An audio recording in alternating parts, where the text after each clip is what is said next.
Hello. Are we on? Yeah, we are. Hey, Joe, how are you doing? Doing great. Yeah, Thanks for having me, Rachel. of course. Well, this is what we're doing instead of watching the Apple event because I think after a while, the iPhones are kind of, the same stuff over and over, but would rather be talking about spirits and branding and typography with you, of course. So welcome everyone. Hey, I'm just wondering who here does packaging or branding for spirits brands or beverage brands in general, beverage brands, of course. The beverage industry has exploded. So I'd love to know if you guys do any branding or packaging in general, or maybe some branding for spirits. I do. Okay, good, excellent. So good, excellent. Yeah, you know what, Neri? Like every time I see a beautiful package, I don't even care what is inside of it. I just buy it. That's a designer's disease, right? Excellent. Let's see.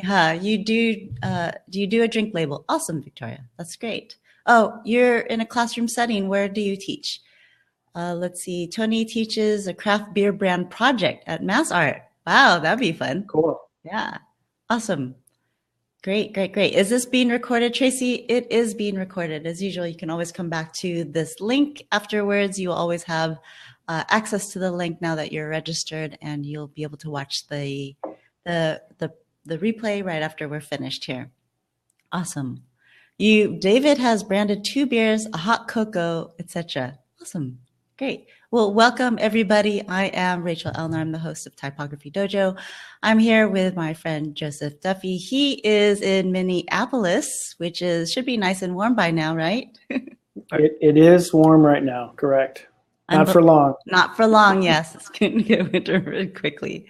So today we are talking about typography and spirits brands. Joe and the Duffy team have done their share of not only many American brands, but specifically some spirits brands that you might be well acquainted with or have drank a couple of. Hello, hello, everyone. It's great to see you guys. So David's here, Victoria and Daniel and Tony, and Jason has joined us. Hello, Jason, and Aaron is here. Jason, you lived in Minneapolis, huh? Awesome. Joe, so I want to ask you to introduce yourself a little bit. Give us a little background. Sure. Well, I am Joseph Patrick Duffy the fourth. I am the 4th generation Joseph Patrick Duffy, and I am the 2nd generation graphic designer Joe Duffy. So my father started Duffy back in 1984, and I have been with the company since 1997, and I have a design degree from College of Visual Arts, which was in St. Paul, Minnesota, and just kind of always wanted to follow in my father's footsteps. I always tell people that when I was 9 years old, I got a free bicycle from Specialized, and I got a free pair of rollerblades, and my dad gave them to me and said that our client gave these to us. And I thought, wow, not only do you get to do art and draw and do things creatively, but you get free shit in return. So I just fell in love at a very young age. So as Rachel said, we're in Minneapolis, and we are a relatively small design firm. We have about a half a dozen people full time, and then we have a network of freelancers that we work with. We've been huge company and a small company and part of a large advertising network. But it's all about brand design, and I'm a partner in the firm with my sister Bridget and Nancy Koulis, who's been with us for almost 30 years, and then of course my father as well. So it's very fun. Awesome. Well, you're going to give us a little visual introduction into some of the work that you do as well. Correct? Yeah, for sure. One of the things I like to talk about is our process to do great creative work. So there'll be kind of a focus on type here, but it's our process in general, which is relatively straightforward. I preach it all around the country, speaking to designers, because I really feel like you need a process. It doesn't have to be our process, but you need a process in order to sit down and do design. And so I like to take people through our process. And then I'm going to show you a spirits project in depth and focus on a lot of the typography that we used and how we came up with it. And I look forward to you guys weighing in, and I look forward to answering questions at the end as well. Yeah, so if you guys have questions, please put them into the Ask a Question tab underneath our video, and then we will answer them in depth afterwards. If you have just a couple comments here and there, feel free to put them into the chat bar. So, and also, as Joe is going to load up his screen here, also share out the event. We're getting started. So use the URL right above our heads and share it out to your friends. All right, Joe, so we're ready for you. Okay. All right. Just sharing my screen right now. Excellent. Okay. Full screen. There Come we on. go. All right. Everybody see the Duffy logo, I hope? Yep, we can see it. Great. So as I mentioned, my father started the company back in 1984. This is kind of a sample of some of the brands that we've worked on. You'll see a large variety of typography that has kind of interacted with all these logos, and I think it's such a key component to it, as well as the branding itself. And what we have tried to do over the years, as when my father started the company back in the 80s, he was doing the art by hand. He's an amazing illustrator and artist, and he would do it all by hand. One of his first designers was Charles Spencer Anderson from CSA Design, which I'm sure many of you are familiar with. He is an amazing illustrator as well, and the two of them really created this look and feel of Duffy, and it was this retro style back in the day that really put our company on the map, and people came to us to look at that kind of signature style. So what happened is as we kind of established our reputation and continued to do design work, people would kind of come to us for that specific aesthetic. And so it really limited the amount of work that we could do, because that aesthetic, as you know, is not appropriate for everybody. So, when Charles left Duffy, he kind of wanted to continue to do that same look and feel, and he's obviously branched off from there, but a lot of his work has a similar kind of sensibility to it. And my father really wanted to push the envelope to really do kind of any design and any aesthetic that was appropriate to any given brand. So what we've been doing over the last almost 35 years now is really trying to make sure that we are catering towards that specific brand, and we hire designers that can kind of design whatever is appropriate, not necessarily a designer with a specific style in mind. So this is a pretty good reflection of some of the work that we've done, and as I like to say, we've done anything from snowshoes and tequila and everything in between. One of the big things I like to talk about is what happened in 1997, and that was when we kind of had this breakthrough on the process of doing great design. I'm sure a lot of you are familiar with the branding work that you do. When a client says, I know it when I see it, that's a good one I get. Otherwise, maybe I can sit behind you and help you do what I think needs to be done to the design. And of course, none of that works, because we are the experts in branding and design, and we don't need clients to tell us how to do it. We just need them to tell us what they're looking for and then allow us to articulate it. So in 1997, we had a project for Stroh's Brewery called First Reserve. And our creative director at the time, Dan Olson, who owns Studio Minneapolis, came up with this idea to create these mood boards. And the mood boards were he had boxes full of scraps. And what we did is we took the verbal positioning that we either received from the client or we created with our kind of copywriters and our team, our creative team, and then started to kind of come up with some positioning, names for the possible brewery. This was going to be a new beer that was going to be the southeastern competition to what was going on in the Northeast, which was Sam Adams. So this was back in 97. And so our creative director came up with this idea to come up with these visual boards. And so we had different positioning. So what are we going to call the brewery and what are we going to call the beer was kind of the task at hand.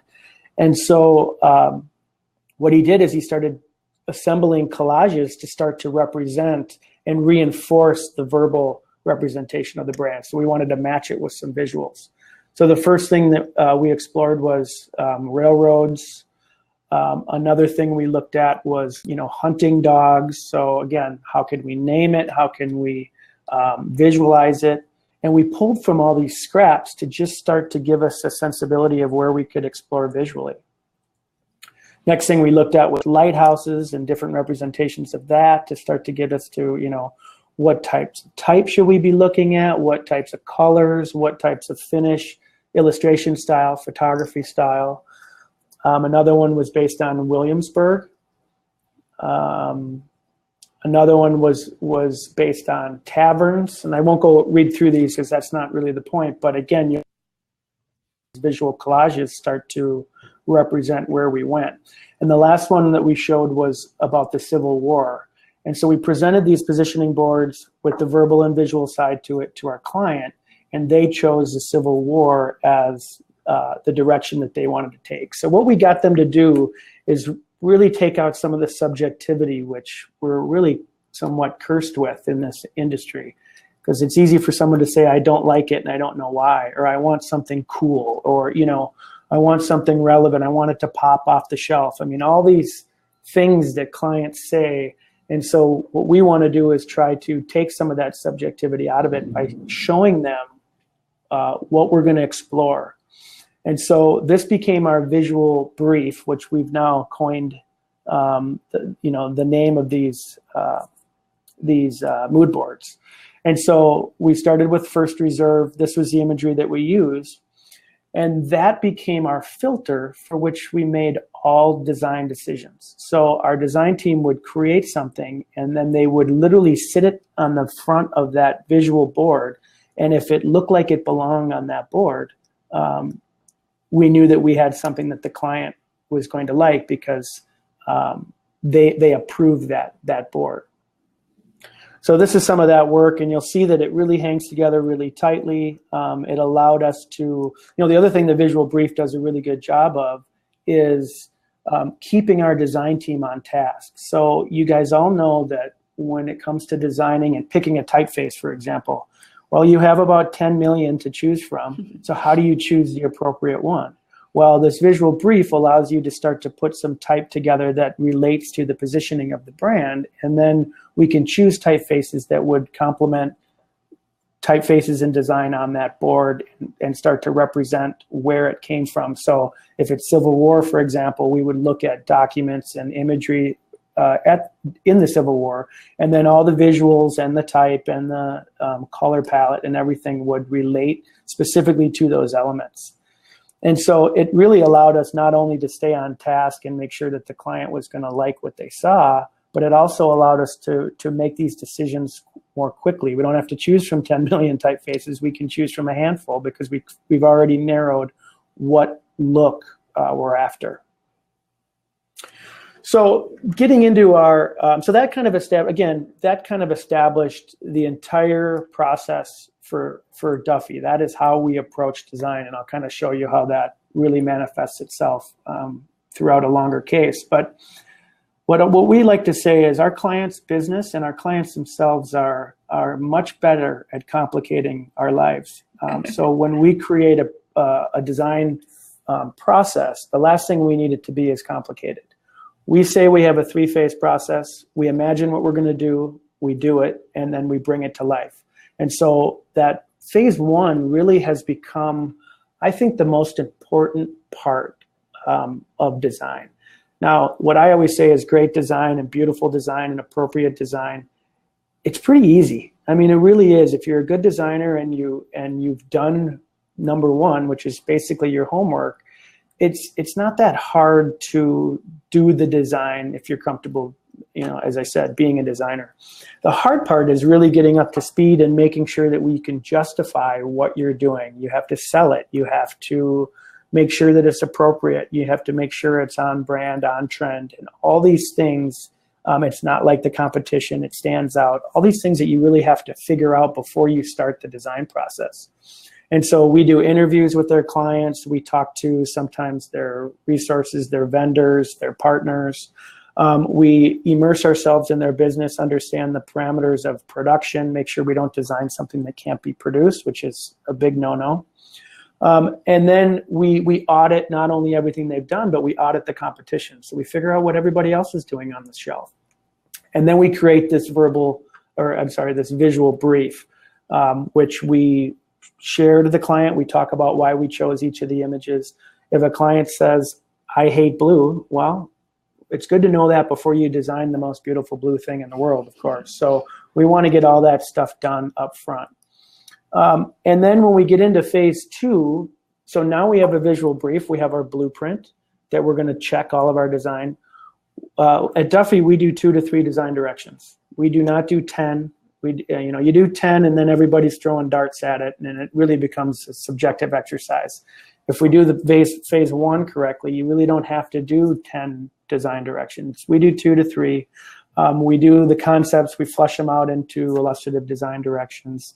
And then we build in rounds of refinements to make sure that, we can adjust or combine 2 directions, whatever. And then phase 3 is the activation. So sometimes our clients have a big internal team. Sometimes our clients have no outside resources. And then we just decide, what are we going to produce and how much are we involved? Or are we just passing things off, creating a style guide or something like that? So the activation side is really changes. But phase 1 and 2 we do on every single project we work on, whether it's the Coca-Colas of the world or it's the pro bono for the local food market. Whatever it is, we do phase 1 and 2, and then 3 becomes typically a negotiation, and that's where the big cost comes in. So I want to talk real briefly on phase 1, and phase 1 is literally just about doing your homework, understanding what's going on in popular culture, listening to music, fashion, art, going to, what's going on with the latest apps, what's going on at the latest, gallery show, who's doing the coolest things online. We really need to immerse ourselves and always be at the forefront of what's happening in popular culture. This next slide is about understanding who our clients are, understanding if it's a spirits brand. Okay, it's rested in a barrel. What kind of barrel is it? Do we want to use, is it something unique about that barrel that we want to, that's part of the brand that we want to bring to life? Or is that just a standard thing that doesn't really matter? But we really need to figure out what those little tidbits of the story are that we can bring to life. And then just paying attention to what's going on in the news, New York Times, Wall Street Journal, Fast Company. These are all things that we're constantly understanding and trying to stay in front of, because, design is a business. We need to know exactly what's going on and who we can contact and why, because most of the people we're talking to, they care more about marketplace results than they do great design. So we have to become business people as well, not just creative people. This is a huge part of about the process, is understanding who's on the shelf. Who are you sitting next to? Do you need to stand out? Do you need to shout louder? Do you need to be more quiet? The cereal aisle is chaos. The tequila aisle is much different than the whiskey aisle, for example. So there's some norms that you have to pay attention to in order to make sure that you're appropriate within the context of who you sit on the shelf with. The other thing is understanding the history of a brand. So brands like Starbucks and Pepsi, they came from somewhere. So you need to understand why, what you came from, especially if there's something in the past that you want to bring to life. A lot of times, the beach ball and the Pepsi logo, that came from the original swoosh of the script font back in 1898. I didn't know that, but you just thought it was a beach ball. But so that makes that shape that much more appropriate than, say, what was happening in the 70s and the 90s, where it was just, a uniformed kind of wave. Same with Starbucks, how you can simplify where they came from to be more iconic, really have the power of a green color. A lot of times when you dig through the history of a brand, especially old brands, you might find some things that, you didn't know and you might not want anyone to know. So there's some skeletons you might want to keep buried and make sure that nothing that you create starts to tip their hat about something that happened in the past that, they would like to soon forget. Because, in packaged goods, this is what, this is the reality of the situation. Holy cow. Absolutely everybody screaming at you and showcasing anything and everything. So, I was in Total Wine the other day and for the first time ever. And I don't know if you guys have been in a Total Wine before, but, it makes this slide look like nothing. But I literally decided I was going to spend 45 minutes in there, and I walked every aisle and I looked at every shelf and almost every product. And, by the end I was exhausted, but it was really interesting to understand how different categories of wine, beer, and spirits classify themselves. And again, you can decide to buck that norm, but you should really understand why you are and maybe use that as a selling point if you're trying to be something completely different. Talking to your clients is another big part of this. When I was in school, I had teachers that say, damn clients made me do this, or I've talked to designers who have said, well, I really wanted it to be like this, but the client made me do this or that. Well, fortunately or unfortunately, the clients know a hell of a lot more about their business and their brand than we as designers ever will. So siphoning as much of that information from them and making sure that you're relaying it back to them, and again, selling it back to them, because that's what you're doing, is really important. So really listen to your clients and use their words to the advantage of the work that you do, so you can present it back and make them feel comfortable that you have been listening and you do have their brand best interest in mind. We still look at books at Duffy. We have a robust library full of books that we still dig through to find those scrap pieces of art, like I showed from the First Reserve case. And, we all have digital resources as well. There's websites like designspiration.net. There's one that was called Found. I don't know if it's still around. Lovely Package, Old Beautiful Beer. These are all the Die Line. There's so many great websites, brand new and under consideration. Yeah. Yep, sorry, under consideration. But there's so many great resources that are constantly showing great design and all these little pieces of art that there's no way that a designer today cannot be inspired by what's going on today. And it's also a great way for you all and us all to really hold your work up next to some of the greatest work being done. And you'll know right away if your work's good enough. I mean, if you take a good look at it and you understand, here's the work that I'm doing, and I'm going to put it up against the Pentagrams and the Turner Duckworths and of the world, and is it as good? You'll know. So you can compare what you're doing at all times.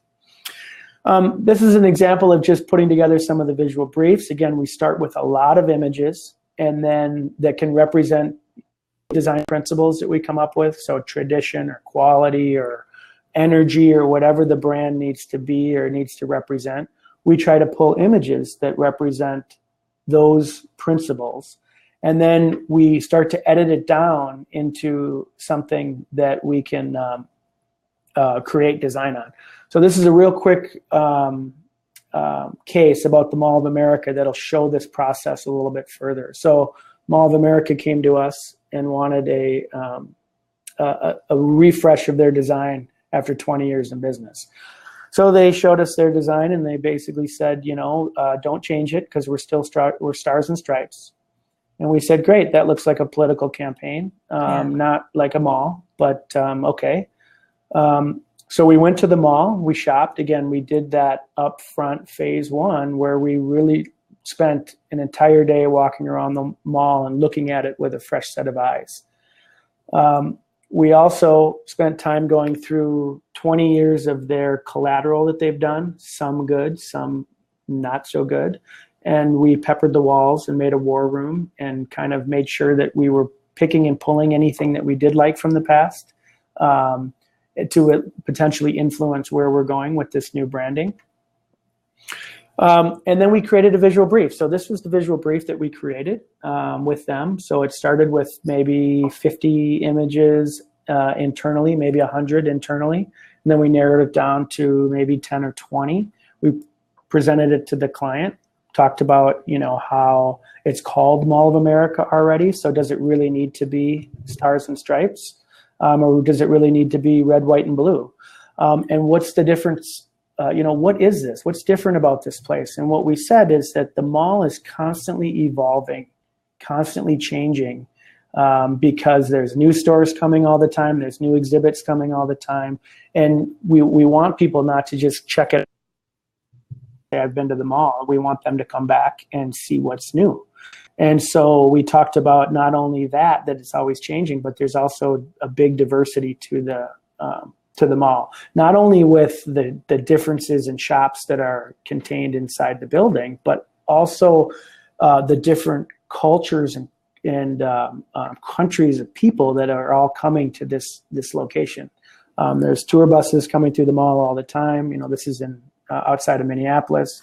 And so we really wanted to have this eclectic representation of the mall, and the way we decided to do that was with color, and every color in the rainbow to represent all the diversity and the people and the experiences inside. First thing we do is start with sketches. So it's mandatory that you at least know how to doodle at Duffy, and this is a page of sketchbooks. What we always say is you can create design or concepts in sketch form in a matter of minutes. But once you have an idea to bring it to life, well, now you have to battle software in order for it to look right. If you design something from scratch on the computer, you notice every single flaw. Mm-hmm. And so what we want to do is make sure it's a great idea before you fight that battle. Let's make sure that we're working on a finished direction or one of the concepts that we all agree that's a great concept before we, go to war with the computer. So this allows you to just do a bunch of little thumbnail sketches, meet as an internal team to decide which ones are worth taking forward. And then the finished design. So again, we started with the existing star, and it was a ribbon around the star. Well, we made the star, an actual star with a ribbon. And again, a very bold typeface that was simple and complemented the star itself. So it has sharp points on the M's and the A's.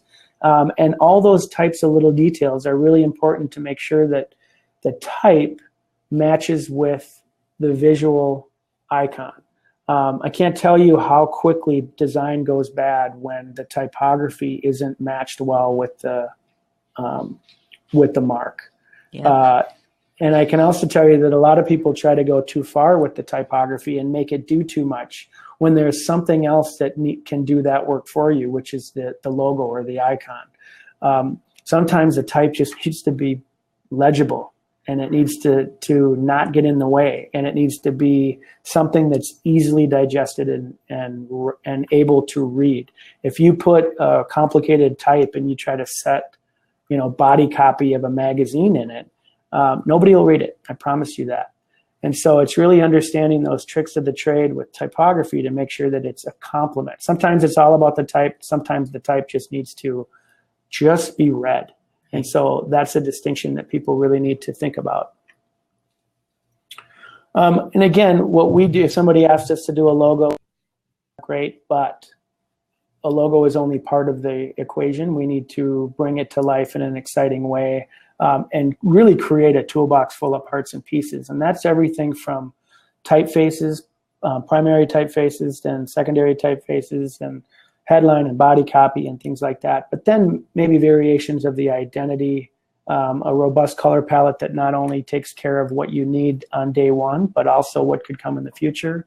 And then things like variations for seasons. And again, this toolbox is different for every client, but you just want to make sure it's robust enough that you can do different applications You have a lot of tools to work with, and yet they all hang together. And, again, going back to that visual brief, every single decision we made to get to the finished design direction came from that visual brief. The key with the visual brief also is that you have to have a couple different design directions come out of it, so you don't use every single image for each design direction, but it has to be able to live in the same place. Okay, let's talk about booze, because that's why we're here. And again, there's nothing more exciting that we like to work on than a spirits project, mostly because we're Irish, but secondly, because we're able to really bring our design to life through a package where it's not that cost isn't an element, but this is an industry where you're willing to spend a little bit more and push the design a little bit more to bring it to life. And so when you can do a label and you can do a closure and you can do a hang tag and a wrap and a box, secondary box, a shipper, and all these different parts of the puzzle really makes for an exciting brand. And as designers, as I said, doing a logo is one thing, but it's just one little piece. If we can bring the entire thing to life, it gets really exciting. So spirits industry, if you ever get a chance to work on something in here, I highly recommend it. So the Kundo Collection is a set of small batch rum from the Bacardi family. So the chairman of the board, Facundo Bacardi, the current chairman of the board, is the great-great-great-grandson of the founder of Bacardi. And he had a private stash of rum that they would bring out for celebrations in the family. Well, they said, we have all this rum, these special recipes. Why don't we do a limited edition, small batch, create a collection, and sell it in small quantities? And so we helped name it the Kundo Collection because we felt that was the most appropriate name. As I said, the first thing we did is we went and found who the competitors are. So everything from super premium rums to mid-tier rums, those are the only ones that we were really concerned about. And so what we do is we look at who's out there. We look at the colors they're using, the bottle shapes they're using, the closures, the typography, which is a huge part of this, not only from the historical sense of the Bacardi family and the Bacardi brand, but who else is doing things that look premium is one thing to look at with a typographic lens, as well as appropriate for rum. And so these are some of the competitors that we looked at.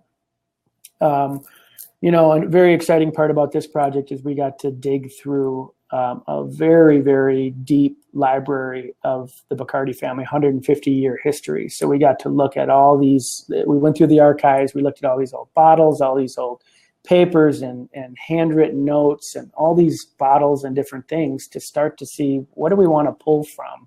What can we use that is about this family and make it appropriate for today? So that's the other thing.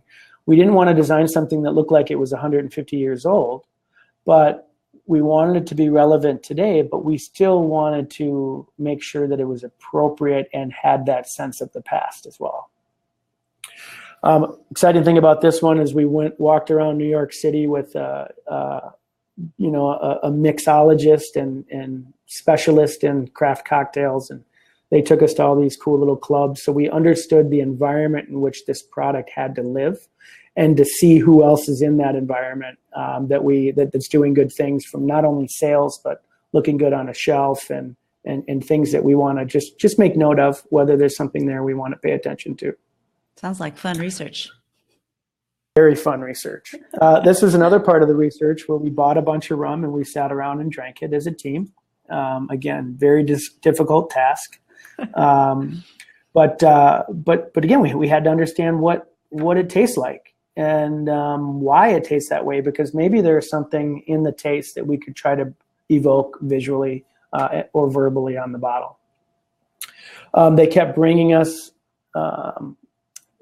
the product as they were developing different variations, so it'd be appropriate for the public. So they kept showing up with these random blank bottles, and we would pour them and drink them and take notes on what we think we taste. I mean, none of us are experts on this in this field, but it was enjoyable for us to try to recognize what we're tasting, and does it have any relevance to the brand itself. So onto the visual brief. This was the visual brief that we ended on. Lots of rounds of revisions here, but this was from some of the stuff that they gave us. You know, the bat symbol that represents Bacardi was, they had these trees in the original distillery in Havana, Cuba, where there were bat trees, or there were a bunch of bats that hung around the distillery, and so that became a signature mark for the brand.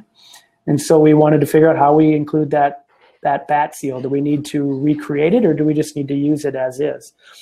And you'll see here in particular, so we had to create 4 different spirits, and they all represented different phases of the Bacardi past. So we thought about music. We thought about the tropical region in Cuba. We talked about having this is from the family, so this signature from the founder, to how would we represent his name, or would we? And so these were all kind of visual representations, from architecture to music to dancing to the archives to spirits in general to rum in general, which comes from, you know, sugarcane, to all these different assets played a role in what we created. And what was fun again about this one was that we got to bring it to life in across 4 different varieties of spirits. The other thing we were doing is we were designing custom bottles. So we started to look at what would we do for a closure? What would the cap be like? What would the cork look like? What would there be a strip stamp or a wrap? And if so, what types of material? So we created a little mood board to represent the look and the finish and the textures and the tones that we wanted to bring to life. So started with the war room. We peppered the walls with sketches, found art. I mean, one of the things that I tell everybody that I speak to about design is this stuff doesn't just come out of thin air.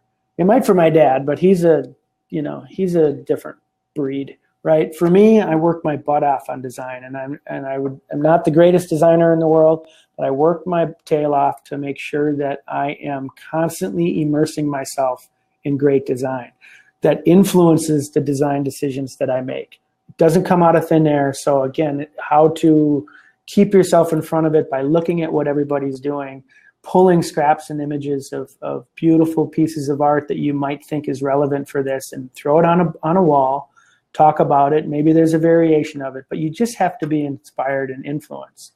So we start with stuff that we found and sketches that we came up with, and we start to, you kind of see how this brand starts to unfold way before we've gotten to the computer and really spent time on finished layout. Sketches then turned to a little bit more refined sketches. So we had the names of the 4 products. We wanted to figure out how we could interpret the 4 products. What are the differences between the 4 products, but make sure that they hang together. So how do we do this in a way that it's not the same label slapped on each bottle? This isn't a flavor change. This is a product change. Mm. And one of the other things that we do is we just start cutting stuff up.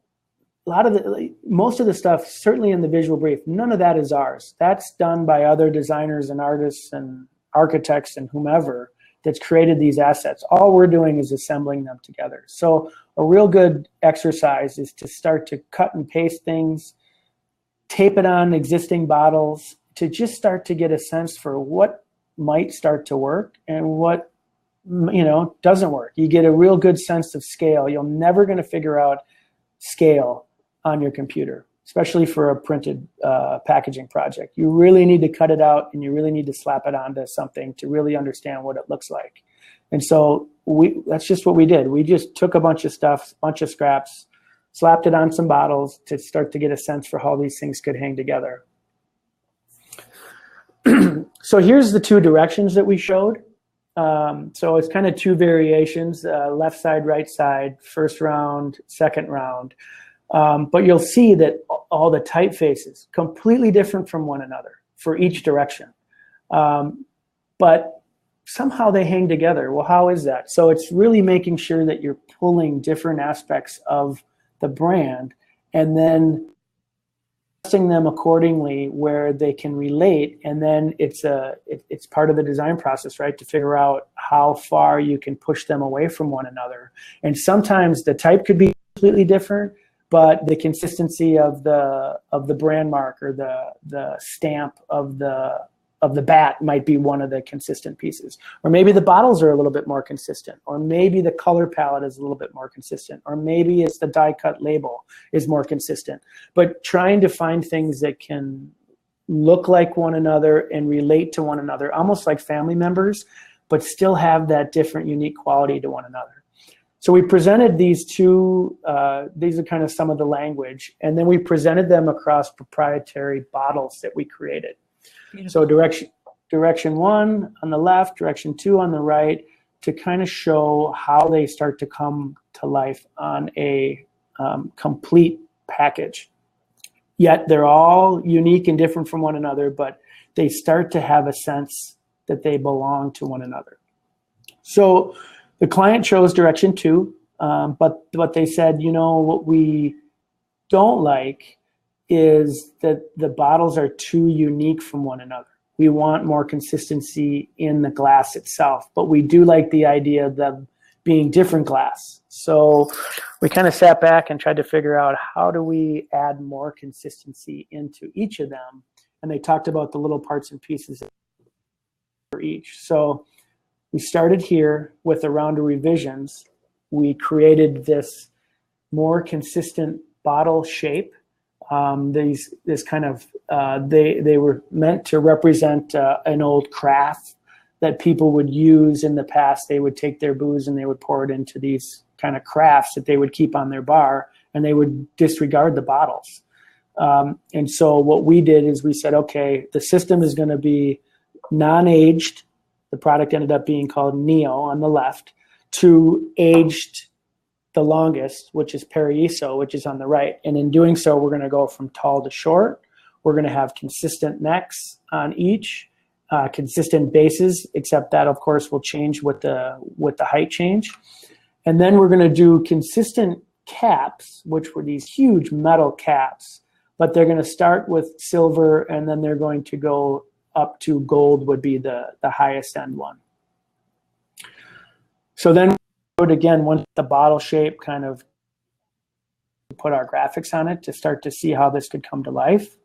This was essentially the finished approved design. So consistent caps with a color change, consistent vertical strip stamp that seals the cap, and then completely different branding and design and typography throughout the primary label and branding, and then a consistent Kundo signature in the glass on the bottom. And I love to show this slide because, you know, we try to get, in order to really understand how these things are worked, these are foam core. So we cut these out with an X-Acto blade and just started wrapping them with design and printing them with design to really get a sense for how these things could look in the flesh. We gave these to the client, and this is one of the favorite things that we did for them. And it's super sloppy and just really gave our team a sense for scale. And without printing it out and doing these little mock-ups, you just wouldn't get that. That's great. And then just everything down to the final detail, right? So we need to understand colors, make sure that we're looking at different materials. We had lucite bottles in the lower right done of each of the products. We got the caps done, and then we had to match all the colors and make sure that all the finishes were correct. So sometimes we get way in the weeds like we did with this one, and we go all the way through full production. And other times, you know, we would pass this off to our client team, and they would do all the press checks. So the finished solution, the Kundo Collection, these were the 4 different brands. Kind of a close-up on the label themselves to see the, the dimension and the finish. Beautiful. A lot of embossing in the glass. The one thing is when you emboss glass or do a custom bottle, it's really not that much more expensive to do a ton of it than it is a small amount of it. So they really allowed us to push this. And the thing is, these things, I think the Neo is $55 and the Paraiso is $250 per bottle. So when you have those types of margins, you can really spend some money on the execution and the materials and the packaging.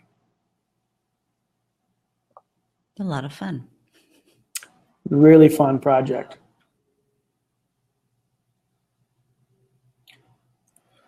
And just going back to that process slide, so everything we did came directly from that visual brief, and the only way we know that if we're onto something good is to drop that finish concept in the middle of that board to make sure that it doesn't stick out. All of our designers have the board printed out on their desk and literally hold it next to it every time. Every time I look at anything, I hold it up to the board and say, well, does it fit? Yes, no. If not, we got to redo it. That's great. And that is the James Bond run. So just to kind of what I like to tell certainly students, but also designers, is create a process. It doesn't have to be this, doesn't have to be the visual brief. I think it's a good one. It works great for us, but do your own. But make sure that you have a way that you sit down and create design. Listen as much as possible, especially to your clients, because you're going to need it to kind of do number 4 here, which is sell it. Do your homework, get up to speed, make sure that when the client says, why did you do this, you have an answer. Get inspired daily, because I just feel like the only way to become a better designer is to become a sponge and put yourself in a position to be surrounded by great design every day, all day, as much as possible. And then sketch like a lunatic, because I think it's so important to get those ideas down, certainly visually, and we all should be sketching more than we do. Because the single most critical factor in today's world is really design. That's the point of differentiation. That's great. And that's what I got. Yay! Thank you. Probably went over 30 minutes, but it's all good. All good. You did not go over 30 minutes, but we got a little close. All okay, good. No, good. So I just want to say something really quickly. I know that you guys enjoyed that. I did as well. Is that when Michael and I were starting out, we were always looking at different ways to do process. We also have a clientele that is not in one vertical. So a lot of times someone will just do real estate websites or, just one specific vertical dealing with one type of client. But when you're working with many different clients and doing branding for different industries, having a really strong process will set you apart. And we were always looking at VSA process.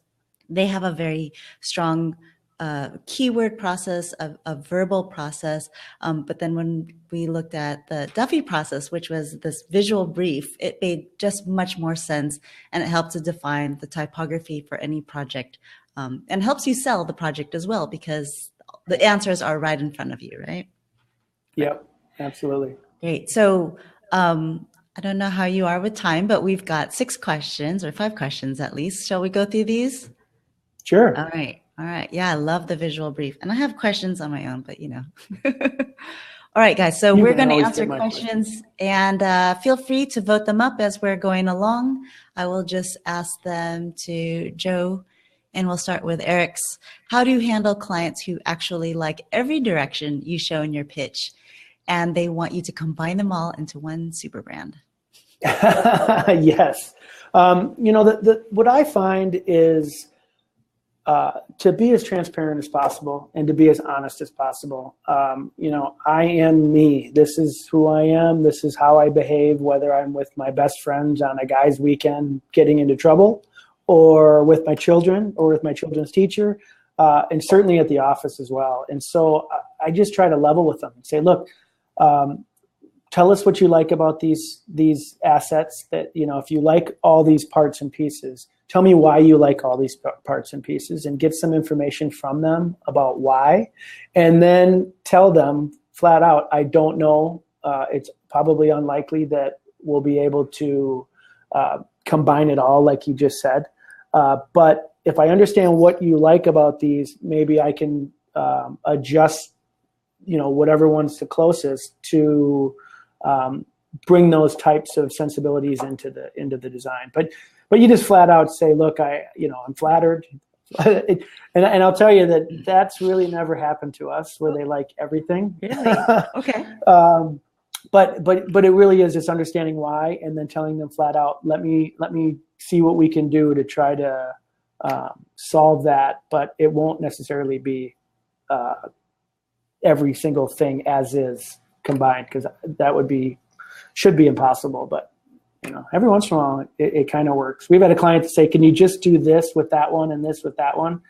And I got kind of annoyed and was like, no. And then I was like, yeah, actually that will work. Mm-hmm. And I did it, and they liked it that much better because it was their idea. Right. So it was a win-win. Great. Thank you, Eric, for asking. So Tony is asking, when you're developing design principles to create visual briefs, are the principles agreed upon by the client prior to creating the visual brief? With Mall of America, it seemed that some of the visual briefs were testing the waters for the client tolerance on design direction. It's a great question. Yes. So when we present phase one, it'll be kind of everything we've learned, everything we heard. There's a lot of quotes from the different stakeholders that reinforce kind of the positioning and the verbal articulation of the brand. And then from that, we then share with them our first take on the design principles. And so we'll have the words that, the 5-6 words that represent the design principles, and we'll have some definitions of why we chose it. And then we show the verbalization or the visualization of that in visual brief form. And from there, we present it all at once. And then we get feedback from the client that says, I don't like this image, or this principle doesn't seem right. And then we make a round of revisions to both afterwards. But we try to take the first stab at everything with everything we've learned and what we've been kind of exploring. And then we present it, and then listen to their feedback, and then make adjustments from there. What I love about that is you are aligning terminologies and keywords with visuals. So you're sort of managing the expectations with the client first before going into hours of design and then going, I don't like it. Exactly. And this process for us is trying to eliminate the element of surprise. We've never had a client that said, that's not what I was expecting. I love it. It's just never happened. It's always, that's not what I was expecting. I hate it. And so you were really trying to manage as much as possible where we're going to go, so they feel comfortable about what we're going to explore. And then when you show the design with the visual brief and they don't like it, it's on them. And we won't just redo it because they suddenly don't like it. It's kind of on them to decide, okay, well, we need to revisit the visual brief. We may need to revisit the fee. We may need to revisit the timing. It just gives you a lot more, I'd say, leverage to stay on task and stay on target and bring them along the way. So it should work. When it doesn't, then there's something has to give, and we're usually in the right. Right. And then one other thing, typographically speaking, as a creative director, it also helps you manage the time in terms of the designers looking for type or developing type solutions, because you've now narrowed the area of design exploration instead of having it be so big and spending hours and hours of just doing whatever you want with type. there's a narrow corridor that you can explore. Yeah, absolutely. And look, we're running a business. The faster we can get work done, the more efficient we can be as designers, the more revenue that we make. That's just the reality of the situation. So if it's going to take you, we have a line of what I call the line of excellence that all Duffy work has to be no matter what. If we can get there in 10 hours, done. If it takes 100 hours, well, it's going to take 100 hours. But if you can do it 90 instead of 100, so any part of our process that can keep us efficient is just going to help us from a business perspective. And that's just something that we have to do, because now people can turn things around in days, weeks, when it used to be months, years. Everybody's working faster. And I like shorter timelines because I want to get our work on the shelf. I mean, that's where it starts to really work for our business is work on the shelf. And so when they say, we're going to give you all this time to work on it, and then we're going to launch it, later, then I start to, it's a bummer because it's not working for us if it's not out there. Right. Got it. Okay, great. So Miranda is asking, how do you store all of your process work? Do you scan all of your sketches and store them digitally, or do you keep the hard copies and sketches in physical mood boards? So most of all of our mood boards now today are digital. We scan them all in. We present a lot of them digital. A lot of times we'll build it physical too. And if it's a local client or if it's an in-person meeting with the client, we'll lay the images out on the table, have their team interact with it. We'll have a bunch of additional images in case there's stuff they don't like. And then it's a roll up your sleeves working session. And then when we get a finished one, all those images were typically digital to begin with. So we'll have a finished visual brief that is stored on our server. We've printed a bunch of them out. We've made posters and framed them. So we have those on the walls of our office. Sometimes we've sent them a framed version of the visual briefs to our clients, and they have them in their offices. Great idea. It's cool. We can't really show it online or on our website because it's not our work. But they're a huge inspiration. As I said, we pitch that part of the process. So most of our clients or all of our clients know that that's going to be part of it because that's just how we do things. Right. That's great. Okay. So how are you on time? We still have a lot of questions here. Sure. I'm good. Okay. Keep going till I get kicked out of this room. All right. So Michelle's asking, as a design instructor, I'm interested in what do you like about what you see from young designers and what you don't like or would change?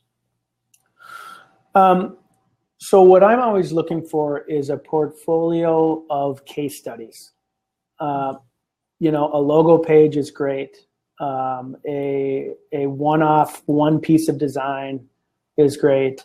But what I'm looking for is a campaign of work for each project you have. And I'd much rather have less campaigns than more work not flushed out across as many deliverables as you can think of.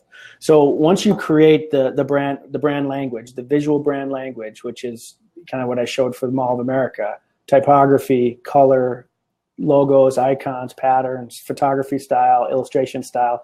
Once you have that toolbox full of parts and pieces, I want to see how creative you can be and bring it to life. And that means if it's a spirits brand, for example, I want to see what the brand language looks like. I want to see what the primary label looks like. I want to see what the secondary package looks like. I want to see what the signage of the brewery looks like. I want to see what a menu at the brewery looks like. I want to see what an employee uniform looks like. I want to see a brochure. I want to see a website. I want to see a digital app. I want to see how you've taken that brand language and brought it to life across as many touch points as you possibly can, ad campaigns, any idea you have creatively. I want to see it, and I want to make sure that it's not just the logo slapped on the front of everything. I want you to say, okay, what am I creating today? I'm creating a brochure. I've got my toolbox full of parts and pieces here. I'm going to dig in and I'm going to grab this particular combination of assets, and that's appropriate for the brochure, and I'm going to create the brochure. And now I'm going to look at an employee uniform, or I'm going to look at signage, menu boards in a restaurant. I'm going to see how you chose different elements and different combination of elements to create that specific application. And then I want to look at all those, take a step back and look at all those things and look like they're eclectic and different, but I know first and foremost that one brand is speaking to me. That's what I'm looking for in a portfolio. That, and I like to know something personal about the designer themselves. So how do you talk about who you are? You know, a lot of people have a photo and a lot of people have a little bio paragraph. That might be fine. But other people have gone to lengths to kind of really talk about who they are or showcase somehow who they are. And I've seen portfolios where I always go to the about me first, look at that person, read about them, look at their photos or whatever they have. And then I look at their work. And the ones that I get excited about are where I can see that personality of that person in the work they do, which is exciting. And sometimes it's not appropriate because the brand's so different from your personality, but sometimes it's cool when you kind of see those little threads in there. Okay, great. Just to expand on that a little bit, let me just see if I can finish that. Just to expand on that, what's interesting is the creativity from piece to piece, not only, like you mentioned, slapping the logo on, but how do they work with consistent space? How are they working with a consistent grid? And just that, how are they thinking outside the box in terms of creating that full 360 look? Yes, say that again. Yeah. So, I mean, for us, when we look at portfolios or looking at multiple deliverables across a brand, we're looking for the consistency of spacing, the consistency of the grid. Like Right. there's more than just the elements. There's like that feeling that sometimes you can't. I mean, I know for us, it comes down to numbers and there's some ratios and proportions that make sense. But visually, you just have that consistent feeling looking across all the pieces. Yeah, it's amazing that that a grid is so important to have that consistency across all elements. And so the people that understand that I'm going to start, as I start to flush out some of the assets, in order for them to all hang together and to do these kind of eclectic things that still somehow hang together, there has to be a grid or a knowledge of spacing and how things connect together, or it'll fall apart. And those are glaring things that, designers like myself will notice when these things aren't lining up or this page doesn't fit with that page. It's either they don't know, which is unfortunate, or they haven't taken the time to really make sure that everything is perfect. Right. There's no reason. You can do it. It's just a little bit more effort. Takes more effort. Yeah. So we'll answer another question here from Tony. For the Bacardi project, how did you articulate two initial directions you showed from a type standpoint? Do you name the directions? Yeah, sometimes directions are conceptually based. I mean, this one was pretty, this one we knew that the assets were, all four of the products were pretty much buttoned down, and the relationship to the the company brand or the family brand was all kind of set forth. So both directions were very similar as far as from a conceptual standpoint, and the difference became how we brought them to life visually. What we try to do when it comes to most of our projects is kind of have a concept, and it could be a verbal concept, or it could be it could kind of be anything where we say this one is all about the line of reasoning. And so then there is a line that is connecting all these pieces and finds itself in there verbally and visually. And so for typography, I mean, again, in the Kundo example, I would say that what we were doing there is trying to evoke different aspects of the family, the history, the spirit, as I said, what was going on in Havana, Cuba at the time, music and all these different things. And then we brought both directions. They were almost just two different designers taking the exact same brief and articulating it differently because they're different people. And they were working together as well. So that's also sometimes the challenge when you're saying, you're doing this one and I'm doing this one. And then we talk about a cool concept, and it's like, well, I kind of want to incorporate that into mine, and well, so do I. And so how do we how do we do those things because they're great ideas and they're great selling points and they're appropriate for the brand, but do so in different ways.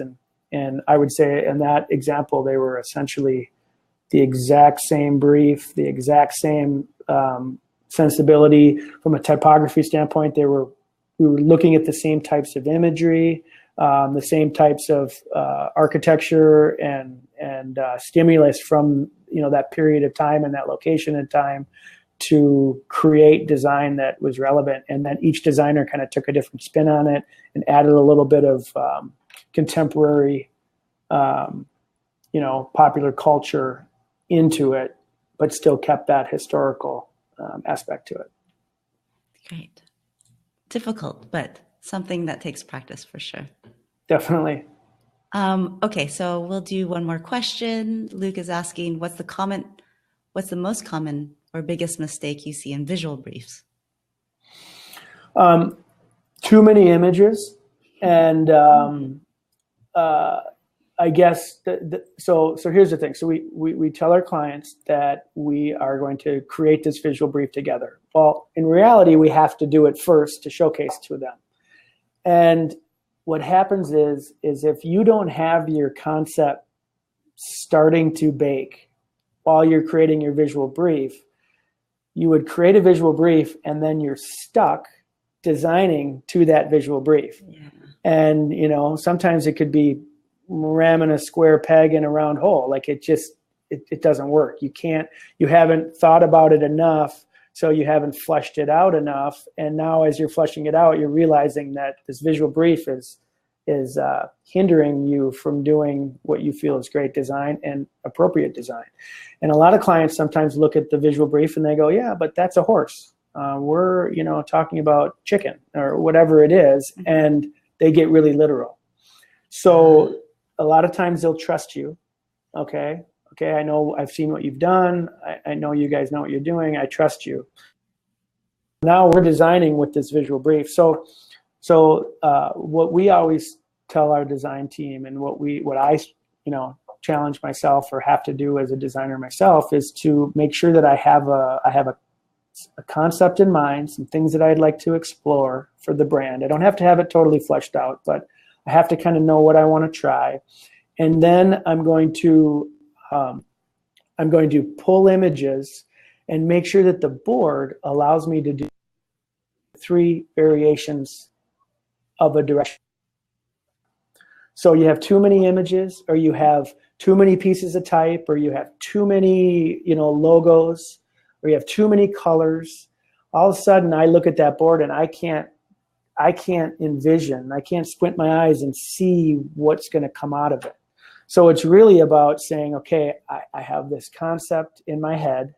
I'm going to pull images that represent that concept in type form, layout form, color form, photography, illustration form, pattern form. And then I'm going to start to assemble those images together that connect to what I'm thinking in my head. That way, when we sell it through, I'm able to present it. You guys in here? All right, I'm getting kicked out of my room, you guys. I'm really sorry. No problem.